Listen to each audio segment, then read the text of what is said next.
지금까지 이제 대행 스님에게 가서 살게 되면서 스님을 만났을 때의 그 교단 분위기에 대해서 말씀을 해 주셨어요. 그리고 더 해 주실 말씀이 있습니까? 예, 이제 그때 당시의 분위기를 좀 더 얘기를 하면은 신도들이 그렇게 많지 않았습니다. 법회가 있었었죠. 예불만 드리지 않고 정기 법회가 있었습니다. 예. 그 법회는 큰 스님께서 법당에 올라가서 법문을 하신 적이 없어요. 예. 큰 스님은 설법을 하신 적이 없습니다. 예. 큰 스님께서 설법을 하시기 시작한 것은 큰 스님이 출가를 하시고부터예요. 예. 예. 다시 한번 말씀드리지만 제가 큰 스님과 인연이 돼가지고 2년 후에 예. 2년 후에 1983년. 예, 그때 큰 스님께서 출가를 하시죠. 제가 한마음 선언에 있으면서 아무 일을 하지 않게 됩니다. 할 일이 없어요. 그렇죠. 왜냐면 저는 불목하니가 아니에요. 그렇죠. 밖에 일은 그 한마음 선언의 관리는 혜성 형님이 다 했고, 큰 스님을 모시고 다니는 거는 혜공 형님이 다 했고, 예. 저는 하는 일이 없습니다. 예. 그냥 밥 먹고 내일 보러 다니는 거예요. 그냥 시내 나가서 불교 활동을 하는 겁니다. 예. 불교 단체에 가서 공부하고, 예. 불교 단체에 가서 법우들하고 교류하고, 그러다 보니까 이상하게 이 불교계에서 저한테 강의를 조금씩 맡기더라고요. 나이가 아주 어린데도 불구하고. 예. 수선회라고 하는 단체에 지도법사를 했었죠. 예. 그러면서도 큰 스님을 모시고서 이제 낮이 되면은 한낮이 되면 시내로 나와가지고 불교 활동을 하는 겁니다. 그러니까 어느 날 제가 생각하기를 먹고 내일이나 보고 전혀 기여를 못하니까 큰 스님 뵙기에 좀 미안하잖아요. 공짜밥 먹고 눈칫밥 먹는 것 같은 거예요. 내 자격지심에. 그렇지. 어느 날 큰 스님을 찾아갔어요. 그랬더니 제가 이랬습니다.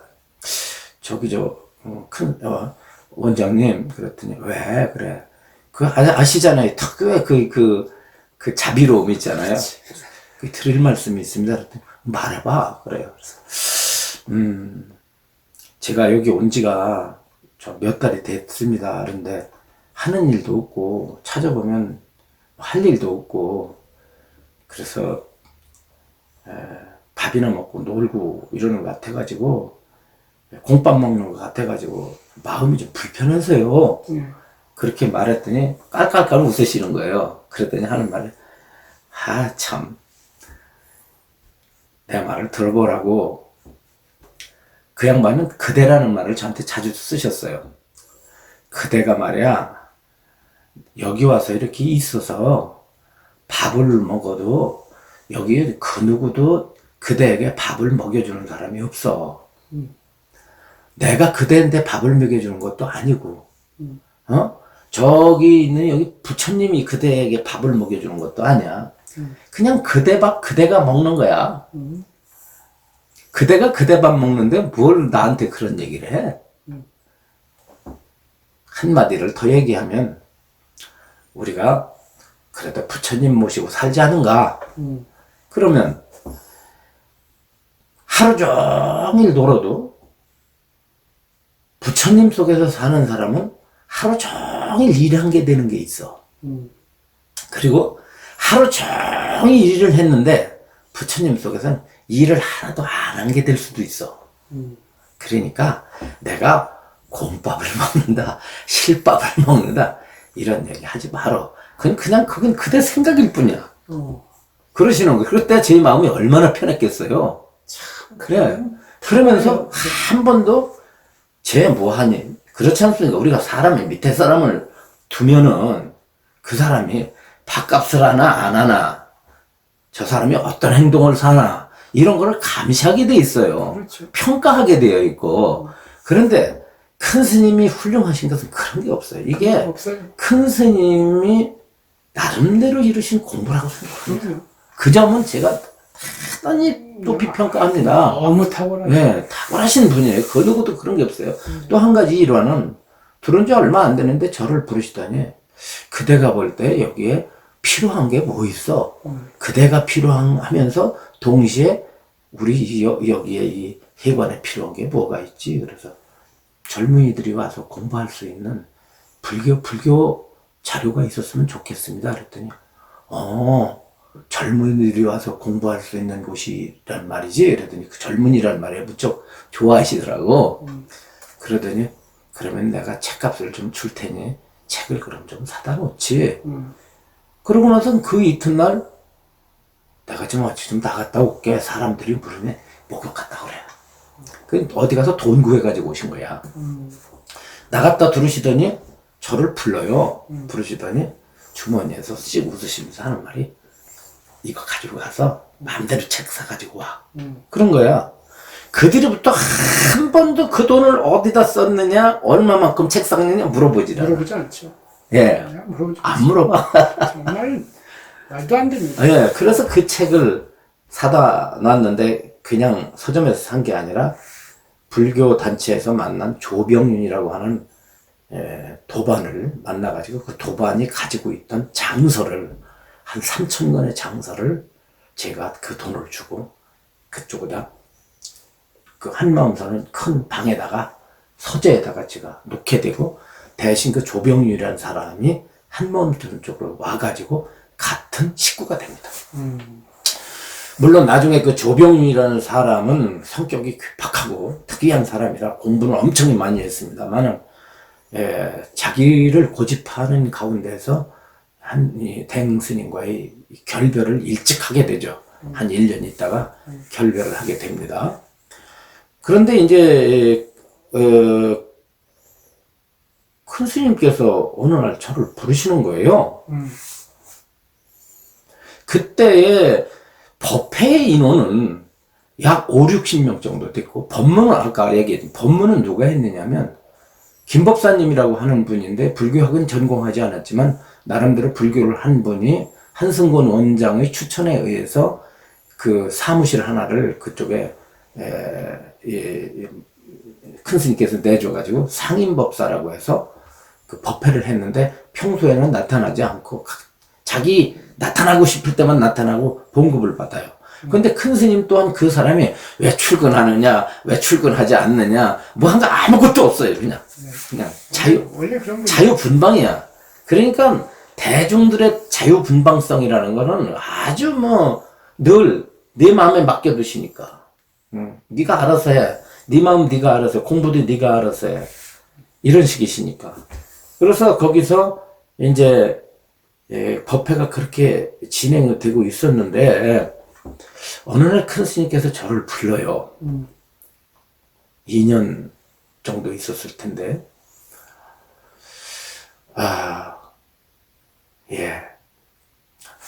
내가 호랭이를 잡으려면 호랭이 굴 속에 들어가야 되겠지? 그러시는 거예요? 예, 그러시죠. 원장님 그랬더니 지금 말이야 이게 불교가 보통 잘못된 거 아니야. 왜 전부 그렇게 형상에다 집착하게 하고 밖으로 찾게 하고 그 관세음 도와주십시오. 지장보살 천도시켜 주십시오. 아미탑을 나 좀 데려가 주십시오. 이렇게 가리키고 떡 올려놓고 밥 올려놓고 해놓고서 전부 바깥으로 그렇게 빌고 댕기게 됐고 만드냐고. 그 중들이 잘못 가리키는 거 아니야? 내가 보니까 이 중들이 바르게 가야 될 중들이 전부 이 사람들을 갖다가 거꾸로 가리켜 가지고 전부 미신에 빠지게 하고 이렇게 돼 가지고 이게 보통 문제가 아닌데 내가 이거를 좀 고쳐야 될 것 같아. 그런데 이 고치려면은 어떻게 돼야 돼? 호랭이를 잡으려면 호랭이 굴 속에 들어가야 되니까 내가 머리를 깎아야 될 것 같아. 그러시더라고요. 내가 일주일 동안만 비우고 있을 테니 그런 줄 알아라. 그러고 나서는 그 이튿날 떠나셨어요. 그게 큰 스님의 출가예요. 그때 연세가 제가 나이가 24살인가였고, 24살이었고, 큰 스님의 연세가 기억이 잘 안 나요. 56cm, 7cm 아마 그랬습니다. 그랬어요. 그래서 큰 스님이 출가의 의도가 그거였습니다. 예. 나중에 며칠 있다 보니까 큰 스님께서 삭발을 하시고 여무일을 걸치시고 나타나셨더라고요.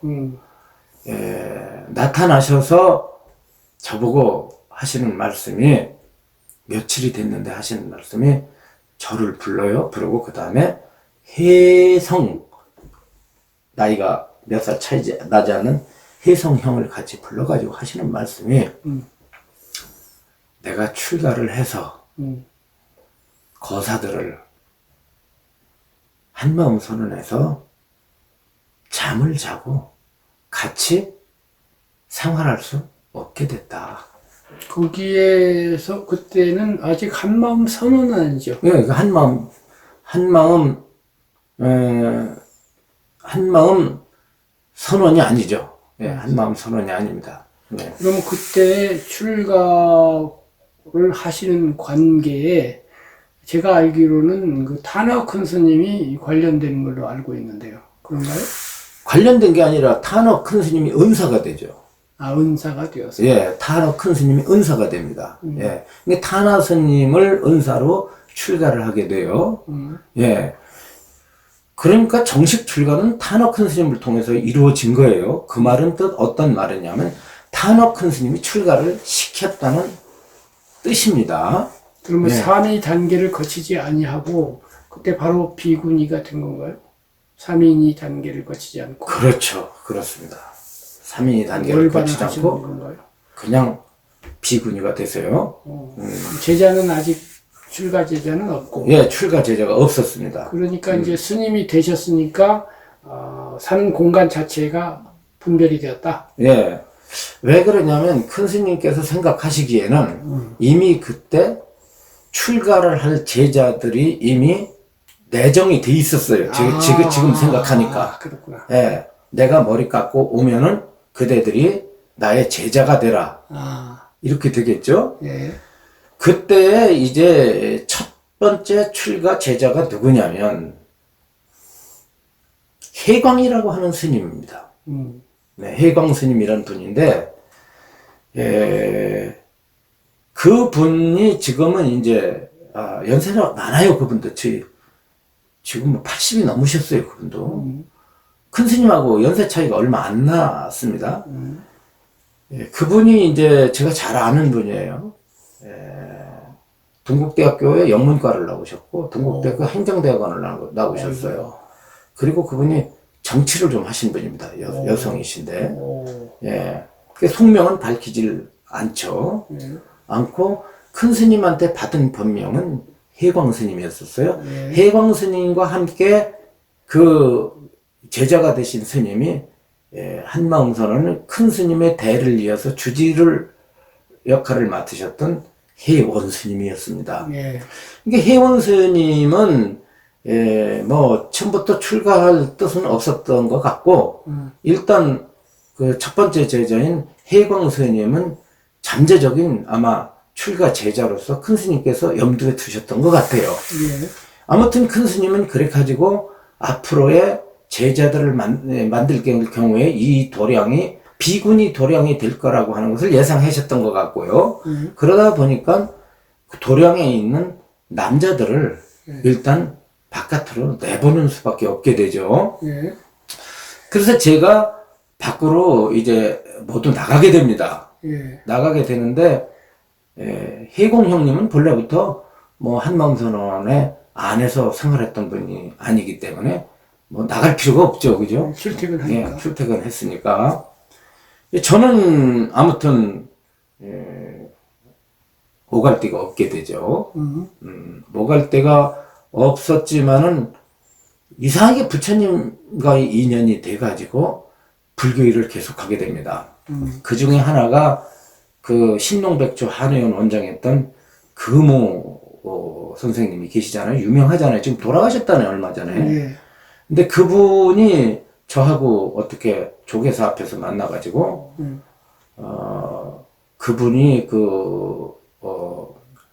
생활하고 있는 북한산에 그 어떤 수행처를 마련해 뒀거든요. 예. 그래서 그 수행처에서 그 김은경 원장하고 한 1년을 같이 지내게 됩니다. 예. 같이 지내게 되면서 제가 좀 교계에서 확대가 돼요. 제 역할이. 예. 확대가 되고 교계에서 법사라는 호칭들을 쓰게 됩니다. 예. 그걸 쓰게 되면서 큰 스님께 이제 자주자주 가서 문안을 드리고 큰 스님과의 교분을 놓지 않았습니다. 예. 놓지 않았는데 얼마 안 돼가지고 이제 대화를 하게 돼요. 요즘은 그래? 어떻게 지내니? 그래서 요즘엔 어디에서 공부도 하고 있고요.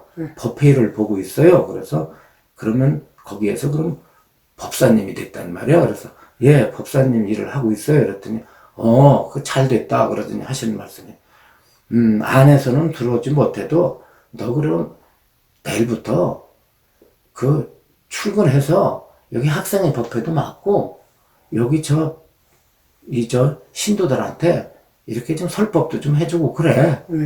이래 가지고 한마음 선언해서 출퇴근을 하면서 거기서 불교를 말하자면 스님에 관계되어진 어떤 설법을 하게 되면서 스님의 가르침에 대해서도 자연적으로 신도들에게 연결해주는 얘기가 하게 되겠죠. 그것이 내 속대로 해석해주건 아니면 큰 스님의 가르침을 그대로 전달하거나 어떤 방식은 그렇다 할지라도 설법하다 보니까 당연히 큰 스님에 대한 거론을 하게 되겠죠.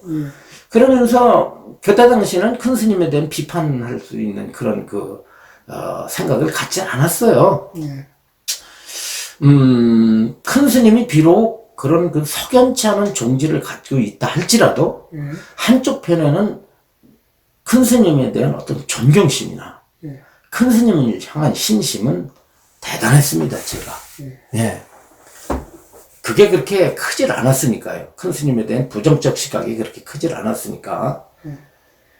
그래서 그런 역할을 하다 보니까 제 자리매김이 확실하게 매겨졌고 점점 제 일이 확대가 되기 시작합니다. 확대가 되기 시작하면서 한마음 선언해서 이재열 법사가 되고요.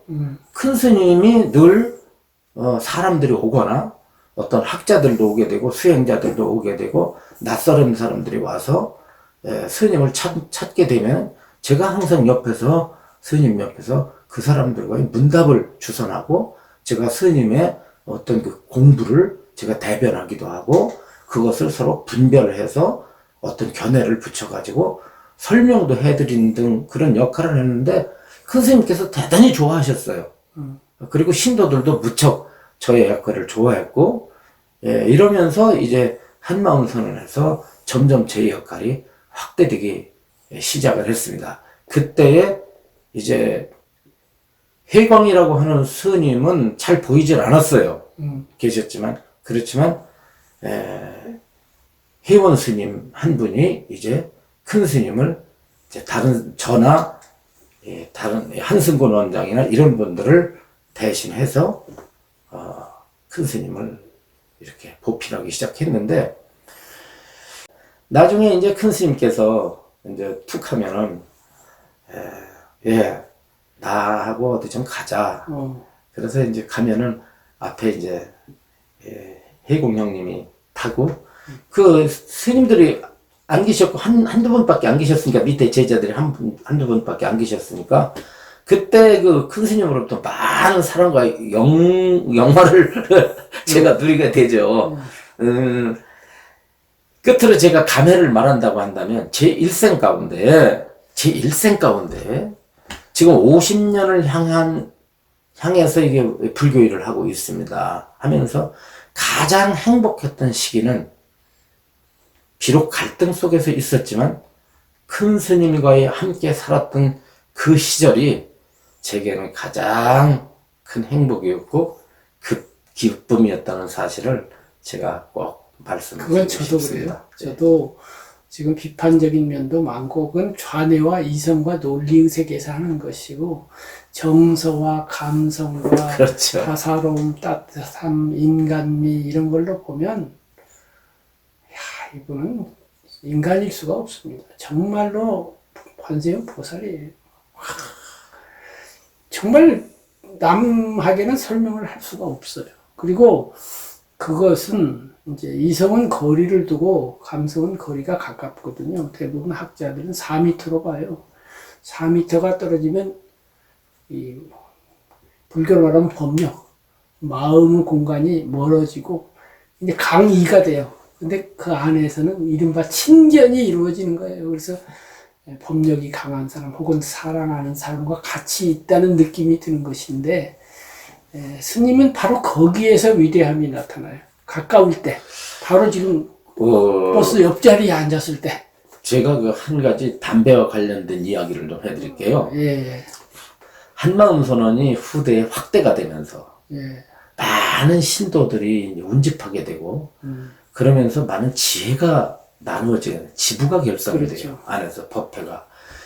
모든 법회를 큰 스님 정기 법회 외에는 모든 법회를 제가 했지 않습니까? 아시다시피. 그렇죠. 특히 신행이라고 하는 그때 당시에는 한 서너 개로 나누어져 있는 신행의 법회를 가다 보니까 역시 사람이 사는 단체다 보니까 단체 간에 알력이 있어요. 그럼요. 알력이 있다 보니까 나 역시도 자꾸 어떤 각 회에 자꾸 어떤 파가 형성이 되면서 내가 어느 쪽에 내가 더 신경을 쓰고 어느 쪽에 더 마음이 가는 회가 있죠. 가는 해가 있느냐 하는 것들이 이렇게 분위기가 형성이 되는 거예요. 분위기가 형성되면서 나에 대한 어떤 비판들도 이루어지게 되겠죠. 그렇죠. 특히 그 비판 가운데서도 대행 큰 스님의 가르침을 어떠한 식으로 펴야 되느냐라고 하는 이거에 대한 어떤 의견 차이가 점점 두드러지기 시작합니다. 강해지기 시작해요. 나중에는 스트레스를 받는 거예요, 내가. 아시잖아요, 김 선생님. 제가 얼마나 스트레스를 그러니까 받는지. 대행 스님을 바라보는 시각이, 신자들의 시각이 크게 두 부류가 있는 거예요. 인간 대행, 그러면서 주로 대행은 천지를 좌지우지하는 어떤 그렇죠. 위대한 힘을 가진 예. 신통력자처럼, 그리고 모든 것을 그 힘, 이 불교식으로 말하면은 그 본능, 큰 스님의 능력이죠. 그 능력이 현실적, 세속적 이익으로 돈이든지 사업이든지 합격이든지 진급이든지 뭐 하는 걸로 나타나는 그런 효능 쪽에 중점을 두는 A형과, 이번에는 그분의 마음을 배우고 마음을 닦아서 마음이 고요해지고 평화로워지면서 행복해지는 이 두 그룹으로 나뉘었다고 저는 봐요. 그렇죠. 이제, 앞으로 이제 그 부분도 당연히 거론을 해야 되겠죠. 어째 신도들의 의식 구조는 어떠했는가도 좀 이제 제가 좀 거론할 기회가 있을 것 같습니다만, 이런 부분들이 중요한 것이죠. 이제, 그러다 보니까 제가 갈등을 많이 느끼고, 그만 둬버려야 되겠다. 이런 생각을 자꾸 하게 됩니다. 어느 날 제가 사표를 써요. 사표를 써가지고, 사직서를 써요. 사직서를 써가지고 3층에 계신 큰 스님 주석하고 계신 곳으로 올라갑니다. 올라갔는데 옆에 시공하시는 분이 현재 주지를 맡고 계신 해수 스님이시잖아요. 예. 해수 스님도 아주 훌륭하신 분이거든요. 그냥 무던하셔요. 이렇게 절대 감정을 표현한다든가 누구 편을 든다든가 좋고 나쁨을 정말 분별하지 않고 늘 되도록이면 평등하게 자기 의견을 말씀하시지 않으셨어요. 있었지만 없었죠. 예, 있었지만 없었죠. 제가 이제 올라가죠. 올라갔더니 똑똑똑 문을 두드렸더니 해수 스님께서 문을 이렇게 열어요. 그랬더니 해수 스님이 법사님이세요? 이렇게 이제 큰 스님께 말씀하시니까 들어와. 그래요. 그래서 이제 들어가죠. 들어갔더니 왜 왔어? 그래요. 그래서 아무 소리 않고 제가 삼배를 하고서 이제 사직서를 꺼내가지고 큰 스님께 드리니까 이게 뭐야? 그러는 거예요. 그래서 아무 소리를 안 했어요. 이게 뭐야? 그러니까 큰 스님이 해수 스님께 이거를 이렇게 넘기시더라고요. 그러니까 해수 스님이 그래가지고 이러고 보니까 사직서 아니야. 뭐 읽지도 않아요. 좀 곤란하다는 표정으로 큰 스님께 그렇게 이제 바라봐서 제가 큰 스님을 떠나서 밖에서 큰 스님을 모시고 공부하도록 하겠습니다. 그랬더니 비로소 이렇게 쳐다보니 사직서라고 쓸까 보니까 그때 담배를 피시더라고요. 담배를 탁 피시면서 잊어버리지도 않아요. 라이터로 척척 탔더니 담배에 불을 붙이더니 한 모금을 빨면서 하고선 담배 연기를 쳐다보시면서 하시는 말씀이 이 법사 인생이라고 하는 것은 말이야 내가 살아보니까 이 담배 연기만도 못해. 근데 내가 하나 물어볼게.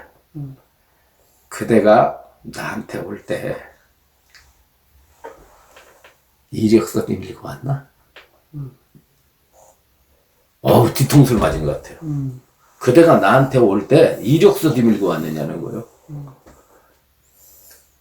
큰 스님 한 번도 내가 큰 스님을 그 소시적에 20대 초반에 큰 스님이 속인으로 계셨을 때 그때 큰 스님을 만났을 때 한 번도 어디 사느냐고 물어본 적이 없고 나의 사상활에 대해서 물어본 적이 없으셔요. 왜냐하면 생각해 보세요. 나이가 젊은 애가 돌았는데 제가 도둑놈인지 제가 심성이 어떤지 무슨 일을 저지를지 모르는 것이 인지상정이에요. 사람이라면 당연히 갖는 정인데 그런 것을 갖고 있지 않았다. 나는 너를 믿었다는 거죠. 결과적으로는.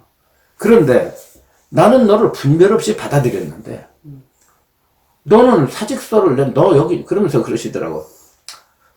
이거 봐. 여기 취직했어 그러냐고. 아, 야 그때 정말 큰 스님께 죄송하더라고요. 아 취직했느냐고 묻는 거예요. 아닙니다. 근데 왜 이런 걸 들고 들었냐 이거. 어? 그러면서 나보고 하는 말이 한 방 맞는 거야. 저보고 하는 말이 이건 예의가 아니야. 그건 예의가 아니다 이거야. 할 말이 없어. 무릎을 꿇고 잘못했다. 큰 스님 잘못했습니다. 지금도 눈물이 나요. 저도 그 비슷한 일을 그래서 겪었어요. 나는 된 큰 스님을 배반한 사람이 아닙니다. 네? 큰 스님이 다음 훈계를 하셨어요. 뭐라고 훈계를 하시냐면 사람들이 같이 사는 가운데 사람들과 같이 살아가는 가운데 내가 길을 가고 있어. 그러면 내가 길을 가고 있는데 길을 비키게 하는 데는 두 종류가 있다고 나는 생각을 해봐. 하나는 뭐냐면 물러거라 비켰거라 하면서 물러가게 해가지고 내가 길을 가는 방법이 있고 또 하나는 내가 그냥 길을 가는데 사람들이 그냥 비켜줘. 그대와 내가 가는 길은 내가 그냥 내 일 하는 가운데 비켜주면 비켜주고 말면 말고 그러는 거지. 비켜주기를 바라면서 걸어가는 건 그리고 물러거라 비켰거라 하면서 비키게 하는 건 저기 있는 저 왕들이나 하는 짓 아니야?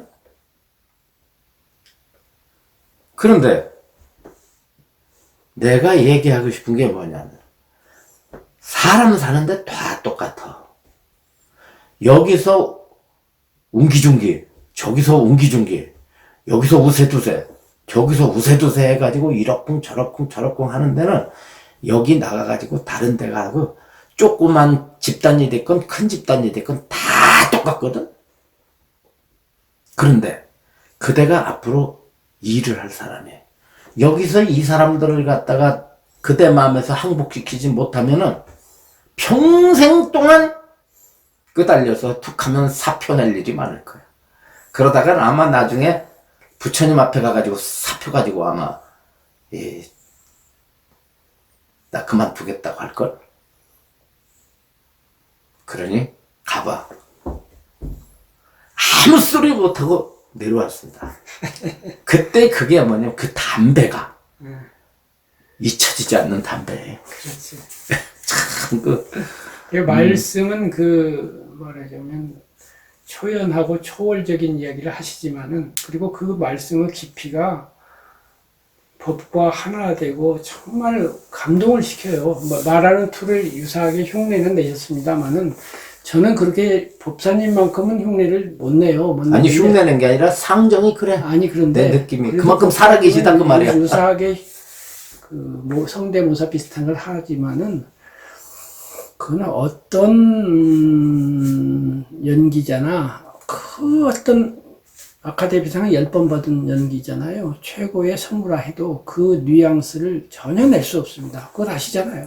오직 그분만이 낼 수 있고 그러한 심정을 가진 보살만이 낼 수 있는 목소리와 톤으로 해요. 이거는 지금 1m 거리, 4m 거리 안에서만 느낄 수 있지 지금 유튜브에 올라오는 법단에서 하는 목소리로는 전혀 느낄 수 없는 그렇죠. 그분만의 네, 독특한 그럼요. 매력이고 네. 훌륭함이에요.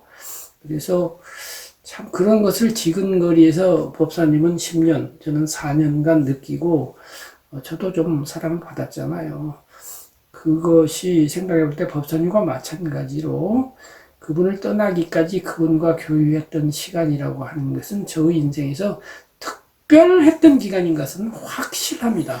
도저히 예. 다른 어떤 사람, 어떤 훌륭한 사람을 만나도 그 느낌을 10분의 1인 사람도 보지 못했어요. 그 공감합니다. 네, 공감하고. 정말 특별해요.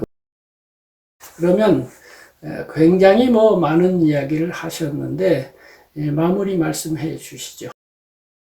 네, 큰 스님과의 과거의 인연을 생각하니 감회가 새롭습니다.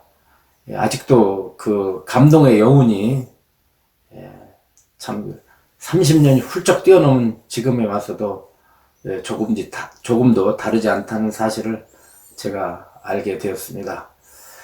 예, 여러분 다시 말씀드리지만 큰 스님의 의대성은 제가 그대로 간직하고 있고 큰 스님의 감사함도 제가 그대로 유지하고 있습니다. 다만 큰 스님이 극복하셔야 했을 큰 스님께서 뛰어넘어야만 했을 사상에 대해서 제가 비판을 한다는 사실을 다시 한번 여러분들께 상기시켜 드리고자 합니다. 예, 감사합니다.